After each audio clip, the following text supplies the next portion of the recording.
আসসালামু আলাইকুম। প্রিয় দর্শক, অন্য মঞ্চের আলাপ চাইতে আপনাদের সকলকে আমন্ত্রণ জানাই। তথাকথিতই এই 1.5 লাখ পুলিশ আর 1 লাখ আর্মি যদি ব্যারাকে ফিরে যায়, তোমাদের এই উৎস যখন তখন যে কোনো মুহূর্তে পালায় যাবে। আমরা জানি তোমরা নিজেরা পালায় যাওয়ার জন্য প্রস্তুত আছো। যে দেশে মুক্তিযুদ্ধকে বিকৃত করা হয়, মুক্তিযুদ্ধের চেতনাকে বিকৃত করা হয়, সেই দেশে জুলাই আন্দোলনকে তথাকথিত বলে রাষ্ট্রদ্রোহ হয় না, সংবিধান ফেলে দিলে রাষ্ট্রদ্রোহ হয় না, মুক্তিযুদ্ধকে গালাই দিলে কিছু হয় না, বঙ্গবন্ধুকে যা ইচ্ছা তাই বললো সেটা রাষ্ট্রদ্রোহ হয় না। আর জুলাইকে তথাকথিত বললে এই সন্ত্রাসীদের, এই জুলাই সন্ত্রাসী আন্দোলনকে তথাকথিত বললে রাষ্ট্রদ্রোহ হবে।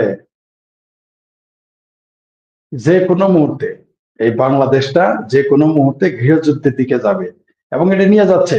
এই ইউনূস জামাত পরিকল্পিত ভাবে আমাদের দেশটাকে গৃহযুদ্ধের দিকে নিয়ে যাচ্ছে, সেটা আমরা জানি। কিন্তু কতদিন এইভাবে চলবে?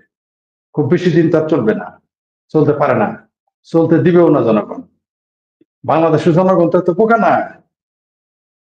আমরা সেই বিষয়গুলো নিয়ে আপনাদের সামনে হাজির হয়েছি। আপনি দেখেন যে তারেক রহমান কেন আসতে পারতেছে না। তারেক রহমানের ভিসা জটিলতা বা তার অ্যাজাইলাম জটিলতা, এগুলো কোনো প্রশ্ন না। আমরা কি দেখি নাই যে ভারত থেকে সালাউদ্দিন সাহেব 24 ঘন্টা থেকে 48 ঘন্টার মধ্যে বাংলাদেশে ফিরেছেন? আমরা কি দেখি নাই? তিনি সেখানে সাজাপ্রাপ্ত আসামি ছিলেন। সেখান থেকে যদি চলে আসতে পারেন, তাহলে তারেক রহমান তো এখন সাজাপ্রাপ্ত আসামি নন। বাংলাদেশে তার নামে যত মামলা ছিল সবগুলো তুলে নিয়েছে। তাহলে কেন তাকে আসতে দেওয়া হচ্ছে না, বা তিনি আসতেছেন না, বা তিনি আসতে পারতেছেন? আপনারা শুনেছেন তার কন্যা জাইমা রহমান কি বলেছে, আপনারা দেখেছেন শুনেছেন তারেক রহমান কি পোস্ট দিয়েছে। মানে তাদের পিতা এবং কন্যা, তাদের ফেসবুক পোস্টের যে সামারি, সেই সামারিতে আমরা কি পাই? তার সেই সামারিতে বুঝিয়ে দিয়েছে যে বাংলাদেশে জামাত নিয়ন্ত্রিত সরকার চলতেছে, স্পষ্ট। এখন এই জামাত নিয়ন্ত্রিত সরকার আবার বলছে যে তারেক রহমান চাইলে তার তাকে একদিনের মধ্যেই তাকে স্পেশাল পাস দিয়ে তাকে আনবেন। সর্বৈব মিথ্যা কথা। এই কথা বলে আসলে বিএনপির সাথে ছেলে ভোলানোর গল্প শুনিয়েছে বিএনপিকে, এবং আমাদের দেশের জনগণকে বিভ্রান্ত করেছে। যদি তারেক রহমানকে তারা স্পেশাল পাস দিয়ে আনার কথাই থাকে, তাহলে তারেক রহমানের বিরুদ্ধে যে মামলাগুলো ছিল সেগুলোতে তাকে খালাস দেওয়া হয়েছে। সেই 21শে আগস্টের গণহত্যা, গ্রেনেড হামলার মামলা থেকে শুরু করে, ওগুলো তো জিনে করছে, ওগুলো তো কেউ ঘটায় নাই, তাই না? ওগুলো তো সব জিন এসে করছে, আসমানে ফেরেস্তারা এসে করছে।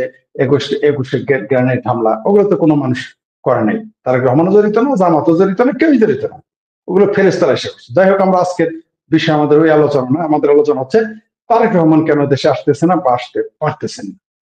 কি এইখানে রহস্য?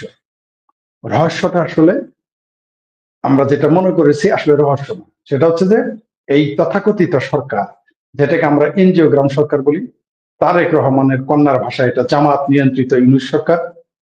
তারেক রহমান নিজেই বলেছেন যে তিনি আহ বলতে পারতেছেন না যে কেন তিনি আসতেছেন না বা আসতে পারছেন না।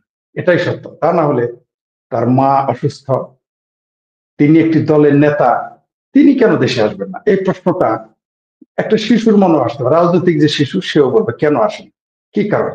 তার একটা অন্যতম কারণ হচ্ছে তারেক রহমানকে তারা পচানোর জন্য তার মামলা যে খালাস দেওয়া হয়েছে সেগুলো আবার আপিল করে রেখেছে। এখন তারা আওয়ামী লীগ সরকার ক্ষমতা নেই, তাহলে আপিল করলো কেন? কার বিরুদ্ধে? ডক্টর ইউনূসের যে 666 কোটি টাকা মেরে দিল ট্যাক্সের নামে, তার মামলা যে খালাস হয়ে গেল, সাজাপ্রাপ্ত আসামি ইউনূসকে ক্ষমা করে দিল, তাহলে সেটা কি করে ক্ষমা হলো? তার বিরুদ্ধে তাকে আপিল করে নাই।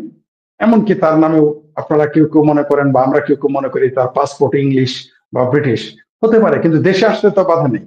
এখন বলবেন তিনি ব্রিটিশ পাসপোর্ট নিয়ে আসলে তার তিনি ইলেকশন করতে পারবেন না, তাই না? তা আমরা তো দেখলাম ডক্টর ইউনূসের 3টা পাসপোর্ট থাকার পরেও সে কিভাবে ক্ষমতায়। আমরা দেখলাম যে আলী রিয়াজ সহ, তারপর রজার রহমান ওরফে খলিল রহমান, তারা প্রত্যেকেই, তাদের পাসপোর্ট কোথায়? আমরা তো জানি তাদের পাসপোর্ট নাই। তাদের পাসপোর্ট গুলো কোথায় গেল? তারা কোন দেশের নাগরিক? এই দেশে যারা আরো উপদেষ্টা আছেন, শোনা যায় কারো বাড়ি নেদারল্যান্ড, কারো বাড়ি ফ্রান্স, ইত্যাদি ইত্যাদি আমরা শুনতেছি। সত্য মিথ্যা আমরা জানি না। ডক্টর কলিমুল্লাহ এই সত্য কথা বলার কারণে এখন জেলে। তিনি শুধু বলেছিলেন যে ডক্টর ইউনূসের যে পাসপোর্ট, তার নাগরিকত্ব, এগুলো কয়েকটা কয়েকটা দেশের নাগরিক তিনি, এবং তার এনজিওগ্রাম সরকারে 15 জন নাগরিক ডুয়েল সিটিজেন। এটা তিনি বলেছেন। এটা বলার কারণে তাকে জেলে পাঠিয়ে দেওয়া হয়েছে, অথচ তিনি কিন্তু এই ইউনূসের তথাকথিত সরকারের সমর্থক। কিন্তু আমরা কি দেখলাম? উল্টো দেখলাম। এই হচ্ছে বাংলাদেশের রাজনীতি, বাংলাদেশের নিয়ম, বাংলাদেশের সমাজ ব্যবস্থা, বাংলাদেশের রাষ্ট্র ব্যবস্থা। আপনি তারেক রহমানকে এরা একদিকে বলতেছে যে 24 ঘন্টার মধ্যে তাকে আসতে দিবে, চাইলে তিনি আসতে পারেন, আর একদিকে তার পাসপোর্ট রিনিউ করে না। তার পাসপোর্ট রিনিউ কেন করে না? ধরে নিলাম আওয়ামী লীগ সরকার তার পাসপোর্ট দেয়নি, আওয়ামী লীগ সরকার খুব খারাপ, শেখ হাসিনা সরকার খুব খারাপ। এখন তো শেখ হাসিনা সরকার নেই। এখন কেন তারেক রহমানের পাসপোর্ট এই এনজিওগ্রাম সরকার ইস্যু করে না? একটা পাসপোর্ট ইস্যু করতে কি 16 মাস লাগে? 16 মাস লাগে? লাগে না। তাহলে পাসপোর্ট কেন দিচ্ছে না তারেক রহমানকে? আসলে এই সরকারও চাচ্ছে না যে তারেক রহমান দেশে ফিরুক। এটা পরিষ্কার। এরা চাচ্ছে না, জামাত চাচ্ছে না তারেক রহমান ফিরুক, এনসিপি চাচ্ছে না তারেক রহমান ফিরুক, বৈষম্য বিরোধী চাচ্ছে না তারেক রহমান ফিরুক, চরমনাই চাচ্ছে না তারেক রহমান ফিরুক। সেই জন্যই তো তারেক রহমানকে বোকা বানানোর জন্য এই ডক্টর মোহাম্মদ ইউনূস আদম ব্যাপারী সাহেবকে জামাত বুদ্ধি দিয়ে ইউকেতে পাঠিয়েছিল, লন্ডন পাঠিয়েছিল। যথারীতি তারেক রহমান জামাত এবং ইউনূসের পাতা ফাঁদে পা দিয়েছিলেন। আমরা তখনই বলেছিলাম এটা ছিল ফাঁদ। তারপর আরেক ফাঁদ পাতলেন, মির্জা ফখরুল সাহেবকে আমেরিকার সফর সঙ্গী হিসেবে নিয়ে গেলেন, যাদের রাজনীতিতে দুধদাত পড়ে নাই, যাদের রাজনীতিতে মুসলমানই হয় নাই, তাদেরকে তার পাশে বসিয়ে রাখা হলো, তার সফর সঙ্গী করা হলো। জামাত নেতাকে ঠিকই ডক্টর ইউনূস সাথে নিয়ে বের হয়ে গেল, কিন্তু মির্জা ফখরুল সাহেবকে, আমার জাতীয় ভাতিজা আক্তারকে সাথে দিলেন, যাতে ডিম ডুম মারতে পারে ছাত্রলীগ বা আওয়ামী লীগ বা মুক্তিযুদ্ধের পক্ষের মানুষ। এটা তারা চেয়েছে। কিন্তু যথারীতি আক্তারকে মারলো, মির্জা ফখরুল সাহেবকে আপাতত মারে নেই। সেখানে একটা নাটক, অর্থাৎ দুইবার বেচা দিয়ে দিল ডক্টর ইউনূস। যেটা বিএনপির চেয়ারপারসনের সাবেক উপদেষ্টা মেজর আখতারুজ্জামান এমপি এমন মাহবুব কামাল সাংবাদিক, এই 2 জন বর্ষিয়ান ব্যক্তি বলেছিলেন যে তারেক রহমানকে বিএনপিকে ডক্টর ইউনূস 7 বার বেচা দিবে, সবে তো 2 বার। সেই কথা এখন প্রমাণ পাচ্ছেন। তাদের নাটকটা দেখেন, কি চমৎকার এই দেশের নাটক। আর আপনি নাটকটা দেখবেন আর হাসবেন। নাটকটা হলো যে তারা একদিকে বলতেছে তারেক রহমান 24 ঘন্টা আসতে পারে, আরেকদিকে বলতেছে যে তার পাসপোর্ট দেওয়া ইস্যু করা হচ্ছে না। সবচেয়ে বিপজ্জনক তাদের বক্তব্য এক জায়গায় আসছে যে তারা নিরাপত্তাহীনতায় ভুগতেছে। বাংলাদেশে তারেক রহমানের নিরাপত্তাহীনতায় কেন ভুগবে? এখন কি আওয়ামী লীগ ক্ষমতায়? তাহলে কাকে ভয় পায়? কাকে? নিশ্চয়ই জামাতকে। কারণ জামাতের সাথে বিএনপির যে গাইঠা পিরিতি, তারা কি করতে পারে কি করতে পারে না তারা তো জানে। জামাতে কষে আগস্ট ঘটাতে পারে, তারা জানে। জামাত 64 জেলা 63 জেলা বোম মারতে পারে, তারা জানে, দেখেছে। এগুলো তো বিএনপি জানে। বিএনপি তার সবচেয়ে বড় চাক্ষুষ সাক্ষী যে কিভাবে জামাত কাজ করে। সুতরাং বিএনপি তারেক রহমান ভয় পাচ্ছেন। তাছাড়া কেউ কেউ মনে করে যে এই মুহূর্তে একটি পরাশক্তি এবং আমাদের প্রতিবেশী দেশ নাকি তাকে সিগন্যাল দিচ্ছে না। আমার কাছে এই বিষয়টা মনে হচ্ছে না। যদিও কেউ কেউ মনে করে, আমরাও প্রথমে কেউ কেউ এরকম মনে করেছেন, আমার কাছে তার মনে হয় না। কারণ হচ্ছে তারেক রহমানকে নিয়ে তারা এই মুহূর্তে যদি একটি পরাশক্তি ভাবতো, তাহলে তার কোনো না কোনো সিমটম আমরা পেতাম, কিন্তু আমরা পাইনি। বরং শেখ হাসিনাকে নিয়ে পরাশক্তি গুলো ভাবতেছে, তার জন্য শেখ হাসিনাকে আমরা বিভিন্ন সংবাদ মাধ্যমে দেখতে পাচ্ছি। তারেক রহমানকে আমরা 16 বছরে পৃথিবীর কোনো বড় সংবাদ মাধ্যমে তাকে আমরা খুঁজে পাইনি, কিন্তু শেখ হাসিনাকে 16 মাস না যেতে আমরা পাচ্ছি। বরং বাংলাদেশ সরকার বলতেছে তার কোনো প্রকার বক্তব্য যেন প্রচার না করা, এমনকি সেটা ফেসবুকেও না। কিন্তু তার বিচার কার্য পরিচালনা করে সেটা আবার দেখায়, তা আবার খণ্ড খণ্ড খণ্ড করে দেখায়।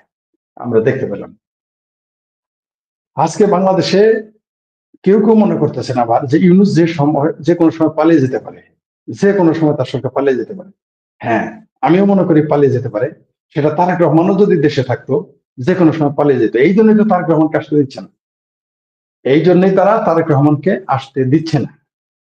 কারণ তারেক রহমান আসলেও তাদের পালিয়ে যেতে হবে। বাংলাদেশের যে জনপ্রিয়তা, তার যে বৃহত্তর দল সে জনপ্রিয়তার কাছে ইউনূস টিকবে না। আমি তো বলেছি যে কালকে যদি বিএনপি বলে যে আমরা মানে তারা বিএনপি যদি বলে যে তারা জামাতকে তালাক দিল, এনজিও আর এনজিওগ্রাম সরকার ইউনূসকে বাইন তালাক দিল, এই সরকার 72 ঘন্টা টিকবে না, 72 ঘন্টা টিকবে না, কোনো কোনো সময় বলতে পারে যে 24 ঘন্টা টিকবে না। কারণ যখন তারা বলবে এই সরকারকে তারা তালাক দিল, তখন তো মুক্তিযুদ্ধের পক্ষের শক্তি মাঠে নেমে যাবে। বাংলাদেশে যারা মুক্তিযুদ্ধের পক্ষের শক্তি এই মুহূর্তে মুক্তিযুদ্ধের পক্ষের শক্তিকে কে কে ঠেকে রেখেছে? জামাত, ওয়াকার না বিএনপি? আদতে বিএনপি। বিএনপি এই এনজিওগ্রাম সরকারকে সাপোর্ট দিয়ে রেখেছে, ওয়াকারকে সাপোর্ট দিচ্ছে, বিএনপি জামাতকে সাপোর্ট দিচ্ছে বলেই এত মব সন্ত্রাস হচ্ছে। কারণ বিএনপি যখন তালাক দিবে না, এই মব সন্ত্রাস করার সাহস তারা পাবে না, তখন সাথে সাথে আওয়ামী লীগ মাঠে নেমে যাবে। আর তখন ইউনূসকে পালিয়ে যেতে হবে, মানে বিএনপির আন্দোলন করতে হবে না। বিএনপি শুধু বলবে যে তারা এই এনজিওগ্রাম সরকারকে তালাক দিয়েছে, জামাতকে তালাক দিয়েছে। আমি তো বললাম 72 ঘন্টার মধ্যে এই সরকারের পতন ঘটবে, কারণ বাংলাদেশে মুক্তিযুদ্ধের পক্ষের শক্তি তারা তখন মাঠে নামা শুরু করবে। কিন্তু বিএনপি জানে, বিএনপি এটা জেনেই এই সমর্থন দিচ্ছে না। কিন্তু মানে এই সরকার, এই তথাকথিত সরকার প্রতি তাদের যে সমর্থন, সেই সমর্থন প্রত্যাহার করতেছে না। কিন্তু যদি এইভাবে থাকতে থাকে, তারেক রহমান না আসতে পারে, তাহলে আপনারা বুঝতে পারবেন ঘটনা কোন দিকে যাবে। যে কোনো সময় আওয়ামী লীগের বিএনপির দরকার নাই, কিন্তু বিএনপিকে টিকে থাকতে আওয়ামী লীগের দরকার আছে। তা কিন্তু প্রমাণ হয়ে গেছে। তা প্রমাণ কি জানেন? যে 17 মাসেও তারেক রহমান দেশে ফিরতে পারেন। 17 মাসে না। তিনি কাকে ভয় পান? আবারও বলতেছি, তারেক রহমান আসলে কাকে ভয় পান? তার নিরাপত্তা বিঘ্নিত কে ঘটাবে? যেখানে বাংলাদেশের আওয়ামী লীগের লোক জয় বাংলা স্লোগান দিতে পারে না, যাদের শরীরে একটা ছেলেকে দেখলাম যার শরীরে চড়া পাখির গোস্ত নাই। চড়া পাখি বুঝেন? চড়া পাখি মানে যেটা আমরা চড়ুই পাখি বলেন আপনার, আমার এলাকায় সেটা চড়া পাখি বলে। এই চড়ার গোস্ত যার শরীরে নাই, সে জয় বাংলা স্লোগান দিয়ে লিখে, জয় বাংলা স্লোগান দিয়ে লিখে। তার মানে বুঝতে পারছেন তো, যার শরীরে চড়া পাখির গোস্ত নাই, তার কোন রাজনৈতিক ভিত্তি নাই, সেই দেখতেও মনে হয় যে গাঁজাখোর, সেই ছেলেটা এসে জয় বাংলা স্লোগান দিলে তাকে মারে, তাড়িয়ে দেয়। মানে এখন জয় বাংলার পক্ষের লোকের, আওয়ামী লীগের পক্ষের লোকের, মুক্তিযুদ্ধের পক্ষের লোকের অবস্থা এইরকম, মানে ভয়াবহ পরিস্থিতিতে আছে। তাহলে নিশ্চয়ই সেটা কার জন্য মনে করছেন? ওই ছেলের জন্য না। তাহলে এই অবস্থা যদি আওয়ামী লীগের থাকতে, আওয়ামী লীগ তো তারেক রহমানের জন্য নিরাপদ না। যেখানে যার শরীরে চড়া পাখির গোস্ত নাই, তার সামনে জয় বাংলা স্লোগান দিতে এখন আওয়ামী লীগ বাধাগ্রস্ত হচ্ছে, বাধাপ্রাপ্ত হচ্ছে, তাহলে তো বিএনপির সামনে তারা পারবে না। তাহলে তারেক রহমানের বাধা দেওয়ার জন্য তো, বা তার নিরাপত্তা বিঘ্নিত করার জন্য তো আর আওয়ামী লীগ বসেনি, ছাত্রলীগ বসেনি। তাহলে তার নিরাপত্তা কে বিঘ্নিত করতে পারে? কে? নিশ্চয়ই ইউনূস সরকার, নিশ্চয়ই জামাত, নিশ্চয়ই জামাত ইউনূসের মিল্লি জুলি সরকার। এটা আমার কথা না, তারেক রহমানের কন্যা জাইমা রহমান বলছে যে জামাত নিয়ন্ত্রিত ইউনূস সরকারকে তারা বিশ্বাস করে না। এটা আমি বলি না, এটা আমরা যখন বলেছি আমাদের গালি দিয়েছেন। আমরা যখন বলেছি জামাত, এটা জামাত, আমরা বলেছি জামাত বিএনপি এবং ইউনূসের মিলাজুলা সরকার, তখন আপনারা আমাদের গালি দিয়েছেন। আমরা এই বলেছি যে এই সরকার জামাত চালায়, তখন আরো বেশি গালি দিয়েছেন। কিন্তু এখন কে বলতেছে? জাইমা রহমান বলতেছে এই বিএনপি লোকে আমাদের গালি দিয়েছে, আমাদের বলছে আমরা আওয়ামী লীগের দোষর, আমরা আমরা রয়ের এজেন্ট, আমরা ভারতের দোষর, শেখ হাসিনার দোষর, আওয়ামী লীগের দোষর, এগুলো গালি দিতেন। তো জাইমা রহমানও কি এখন আওয়ামী লীগের দোষর হয়ে গেল, রয়ের এজেন্ট হয়ে গেল? জাইমা রহমানও কি এখন শেখ হাসিনার দোষর হয়ে গেল? এই কথাগুলো তো আমরা বলেছি ভাই, কত না গালাগালি আপনারা করলেন। কিন্তু এখন দেখা যাচ্ছে আমাদের কথাগুলোই সত্য, আমরা জনমান করেছি। তারেক রহমানের বাংলাদেশে পদার্পণ করতে না পারার মধ্যে দিয়ে প্রমাণ হলো যে আমাদের কথাগুলি সত্য। আমরা যে অনুমানগুলো করেছিলাম সেগুলো প্রতিদিন সত্যে পরিণত হচ্ছে। আপনারা আজকে একটা ভয়াবহ ঘটনা শুনেছেন যে সন্দ্বীপে কারি সম্মেলনে, কারীদের সম্মেলনে, মানে যারা কোরআন পড়ে, কোরআন প্রতিযোগিতায় থাকে, ভালো করে সহি শুদ্ধভাবে কোরআন পড়তে পারে, তাদের সম্মেলনে পাকিস্তান জিন্দাবাদ স্লোগান দিয়েছে। ভাবা যায়? ভাবা যায় স্বাধীন বাংলাদেশে পাকিস্তান জিন্দাবাদ? আপনারা কোনোদিন পুরো পাকিস্তানে কোনোদিন বাংলাদেশ জিন্দাবাদ শুনেছেন? শুনেন নাই, শুনবেন না। কিন্তু এই স্বাধীন বাংলাদেশে কারীরা কারী সম্মেলনে পাকিস্তান জিন্দাবাদ স্লোগান দেয়, দেওয়াটাই স্বাভাবিক। কারণ এই মুহূর্তে তো বাংলাদেশটা পাকিস্তানিদের দখলে। কেউ কেউ তো মনে করে পাকিস্তানের আইএসআই এর ঘাঁটি, আইএসআই এর হেড অফিস এখন ঢাকা ঢাকাতে বসেছে। কেউ কেউ মনে করে, আমরা বলি না, কেউ কেউ মনে করে। কেউ কেউ মনে করে এই মুহূর্তে বাংলাদেশের সেনাবাহিনী পাকিস্তানের আইএসআই এর কথায় উঠে আর বসে, তুরস্কের কথায় উঠে আর বসে। আমরা এটা শুনেছি, আমাদের কাছে এরকম মনে হয়। তাহলে বিষয়টা কি দাঁড়ালো? সুতরাং ওই সন্দ্বীপে স্লোগান দিতেই পারে পাকিস্তান জিন্দাবাদ। আমি একটু অবিশ্বাস বা করিনি বা এটা নিয়ে বিস্মিত হইনি। তার চেয়ে বড় প্রমাণ কি, সেই মিটিং এ দেখবেন কালো পাঞ্জাবি পরা এই বড় দাঁড়িয়ালা একটা পাকিস্তানি জঙ্গি ছিল। সেটা হলো পাকিস্তানের সন্ত্রাসী জঙ্গি হাফিজ সাইদের রাইট হ্যান্ড।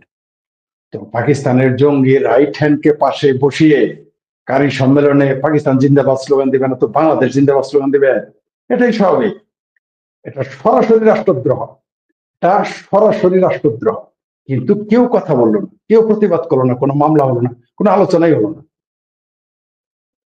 কিন্তু এই কাজটা যদি ইসকন করতো, ভারত জিন্দাবাদ বলতো, তাইলে এতক্ষণ দেখতেন সরাসরি রাষ্ট্রদ্রোহ। তার ইসকনের যত লোকজন আছে তাদের ধরতো আর পেটাইতো। কিন্তু এখন তো ওই কারীদের ধরতেছে আর পেটাচ্ছে না। এখন তো কারীদের বিরুদ্ধে মামলা হচ্ছে না। এখন যারা ওই সম্মেলন আয়োজন করেছে তাদের বিরুদ্ধে কেন মামলা হয় না? এখন কেন তাদের ধরে কেউ পেটায় না? কারণ বাংলাদেশে এখন পেয়ারা পাকিস্তানি রাজত্ব চলতেছে, তাই তাকে কেউ ধরবে না। এটাই স্বাভাবিক। কিন্তু বাংলাদেশ এবং বাংলাদেশের মানুষকে যারা একেবারে মনে করেছে তারা দখলে নিয়ে নিয়েছে, তারা জানে না বাংলাদেশের মানুষ যে কোনো মুহূর্তে ঘুরে দাঁড়ালে তাদের অস্তিত্ব টিকিয়ে রাখতে দিবে না।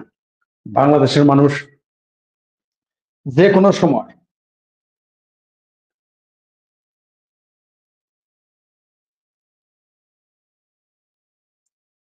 বাংলাদেশের মানুষ যে কোনো সময় পলি মাটি থেকে এঁটেল মাটিতে রূপান্তরিত হতে পারে, এটা তাদের ধারণা নেই।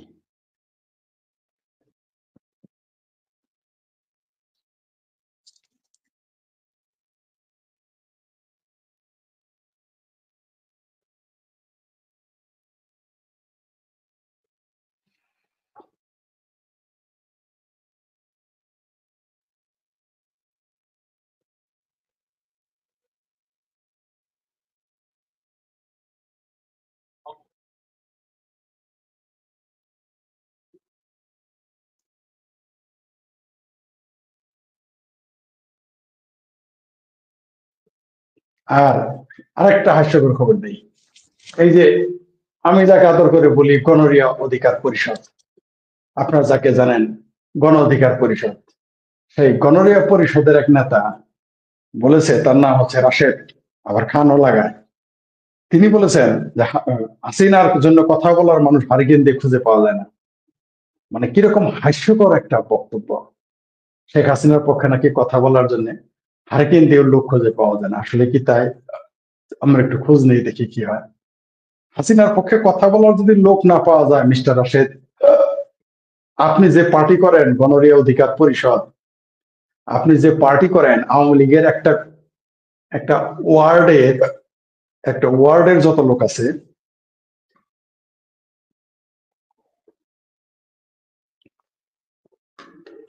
একটা ওয়ার্ডের যত লোক আছে, সারা বাংলাদেশে তোমার হবে মিস্টার রাশেদ। সারা বাংলাদেশে তোমার গণরিয়া অধিকার পরিষদে জামালপুরের ধরো মাদারগঞ্জ একটা উপজেলা, ধরো সরিষাবাড়ির একটা উপজেলা, সেই উপজেলার একটা ওয়ার্ডের যত লোক আছে, সারা বাংলাদেশে তোমাদের এই গণরিয়া অধিকার পার্টির এত লোক হবে। আর আওয়ামী লীগের শেখ হাসিনার জন্য নাকি হারিকেন দেও কথা বলার লোক খুঁজে পাওয়া যায় না। তো টিভি চ্যানেলে আমাদের নিষিদ্ধ করছে কেন? টিভি চ্যানেলে একটা মুক্তিযুদ্ধের পক্ষে লোকের কথা বলতে দাও না। আচ্ছা, ওটাও বাদ দিলাম। আবার আসি শক্তির কথা। তোমরা যে মব সন্ত্রাস কায়েম করেছো, এই মব যখন তোমাদের উপরে পাল্টা মব হবে, তখন তোমাদের হারিকেন তো দূরের কথা, হেজাক দিয়ে খুঁজে পাওয়া যাবে? তোমাদের তো যে সমুদ্রে যে জাহাজ থাকে না, জাহাজে যে লাইট থাকে, ওটাতে খুঁজে পাওয়া যাবে? তোমাদের হারিকেন তো দূরের কথা, তোমাদের তো ওই সমুদ্রে যে জাহাজ চালায় ওটা তো সবচেয়ে বেশি আলো হয়, ওই লাইট দিয়েও তো তোমার খুঁজে পাওয়া যাবে না। পাওয়া যাবে? নিশ্চিত পাওয়া যাবে না। কোনোদিনই তোমার আর খুঁজে পাওয়া যাবে না এই বাংলাদেশে। শেখ হাসিনার জন্য যদি হারিকেন দিয়ে কথা বলার লোক না পাওয়া যায়, তাহলে 1 লাখ আর্মি ম্যাজিস্ট্রেসি পাওয়ারতে মাঠে রাখছো কেন? একটু সরাও না রে বাবা। তোমার মতো রাশেদের, তোমার ভিপি নুরের, তোমার গণরিয়া পরিষদের পাহারা দিতে আর্মি লাগে, জামাতের লোকের পাহারা দিতে 1.5 লাখ পুলিশ লাগে, 35,000 নেভি লাগে, এবং তোমাদের নিজস্ব মব সন্ত্রাসের বাহিনী আছে। আবার শুনলাম তোমরা নাকি 15-20 হাজার জঙ্গি ট্রেনিং দিয়েছ। শেখ হাসিনার জন্য কথা বলার লোক পাওয়া যায় না, ম্যাজিস্ট্রেসি পাওয়ারটা তুলে নাও। শুধু আর্মি তো রাখো নাই, সেই আর্মির আবার ম্যাজিস্ট্রেসি পাওয়ার আছে। সেই আর্মিটাকে তুলো, ম্যাজিস্ট্রেসি পাওয়ার তুলে দেখো তোমাদের খুঁজে পাওয়া যায় কিনা। তোমাদের খুঁজে পাওয়া যাবে? একটু পাওয়া যাবে না।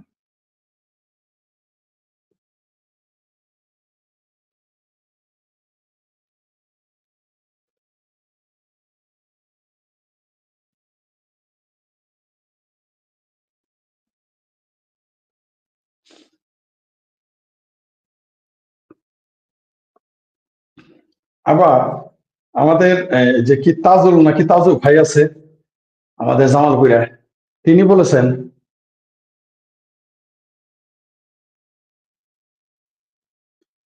তারপরে তিনি বলেছেন যে হাসানুল হক ইনু নাকি রাষ্ট্রদ্রোহিতার অপরাধ করেছে, কারণ তিনি জুলাই সন্ত্রাসী আন্দোলনকে তথাকথিত বলেছেন।